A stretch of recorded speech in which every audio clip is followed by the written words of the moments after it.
They thought they could bulldoze my lakefront fence and get away with it. The HOA said it was non-compliant, but what they didn't know was that I'd been preparing for their little stunt for months.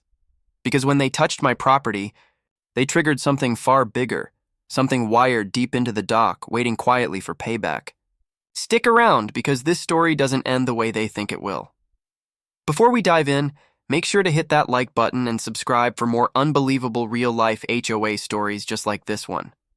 This is the story of how the HOA bulldozed my cabin fence by the lake without knowing I had the dock rigged with C4 charges. It all started when I bought a small cabin at the edge of Whispering Pines Lake. It wasn't much, but it was my piece of peace, surrounded by nature, away from the noise, with a handmade cedar fence marking the boundaries of my property. The HOA, run by a handful of retirees with too much time and too little sense, never liked that I wasn't one of them. I kept to myself. I didn't go to meetings. I didn't wave every morning. That alone made me suspicious in their eyes. They said my fence violated the aesthetic integrity of the community. I reminded them that my lot predated the HOA itself. That didn't matter to them. What mattered was control. They sent letters, fines, and warnings, each more threatening than the last. I ignored them, knowing the law was on my side. But one morning, I woke to the sound of diesel engines and metal tearing wood. 3 contractors hired by the HOA were bulldozing my fence into splinters. I ran out yelling, but they had an authorization form taped to the bulldozer. A single-page notice claiming emergency removal of unauthorized structure. My hands shook with rage. I recorded everything, but I didn't stop them. Not yet, because deep down, I knew this wasn't over. I had a plan, one I never thought I'd use. For months, I'd been preparing for something like this. It started small: security cameras, motion sensors, backups of every HOA email. But when the president, Martha, started hinting that the dock would be next, I took it further. See, my dock wasn't just wooden nails.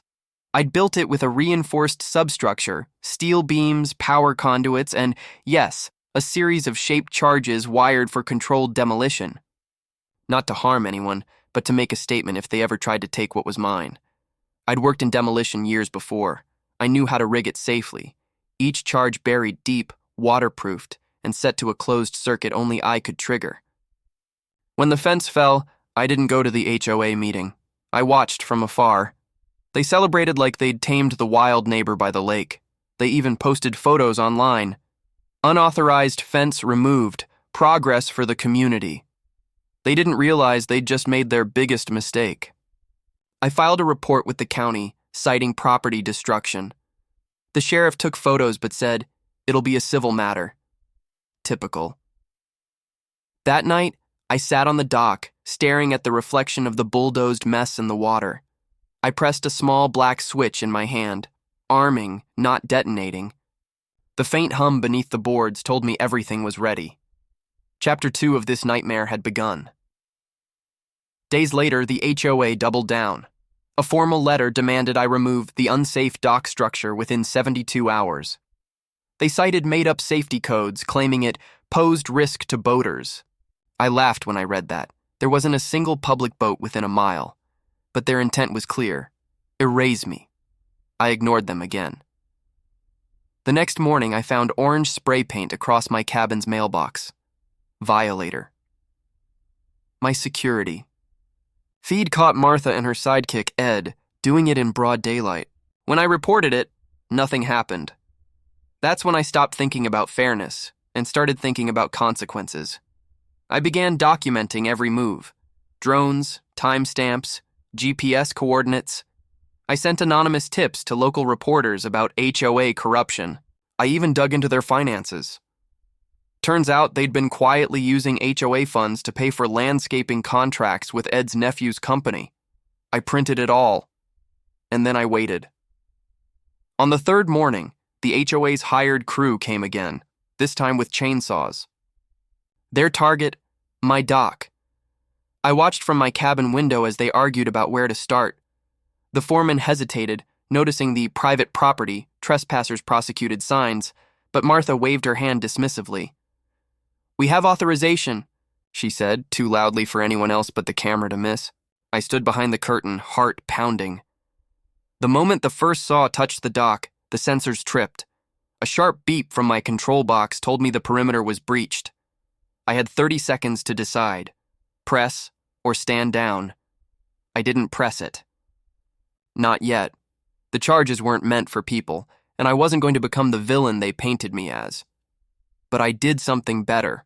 I used the alert to trigger the backup sequence. A loud alarm blared from the dock itself, accompanied by flashing red lights. The workers screamed and ran back, thinking they'd hit a live power line. Martha shouted orders, but the sheriff's cruiser pulled up minutes later, lights spinning. Someone must have called it in. I came out calm, holding my phone with the footage queued. I showed the deputy everything: the trespassing, the vandalism, the authorization papers, even the audio from their meeting I'd recorded through a hidden mic at the clubhouse. When Martha saw that, her face drained. The deputy told everyone to stand down while he reviewed the evidence. The workers left, mumbling. But that wasn't the end. The HOA board called an emergency meeting that night.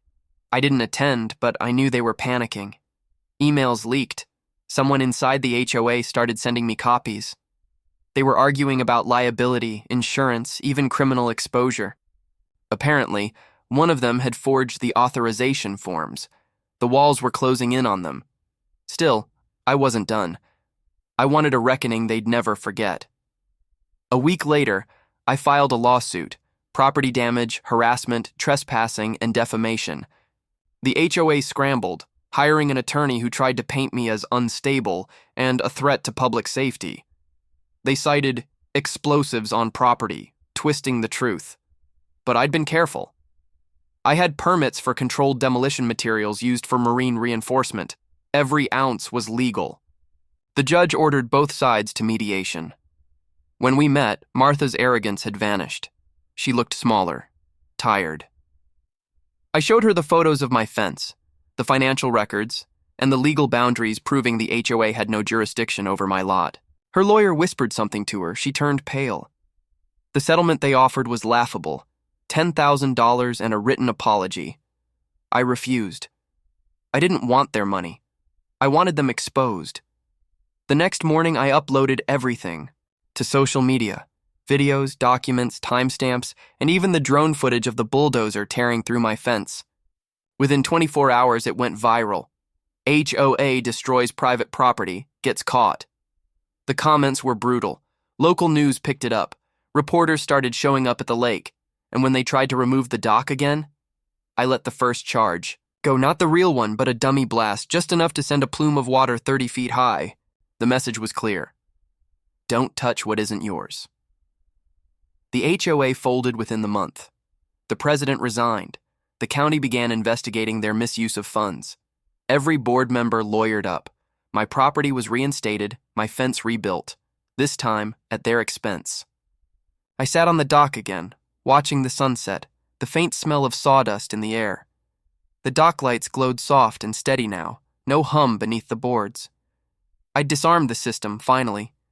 Peace had returned, but it came at a price.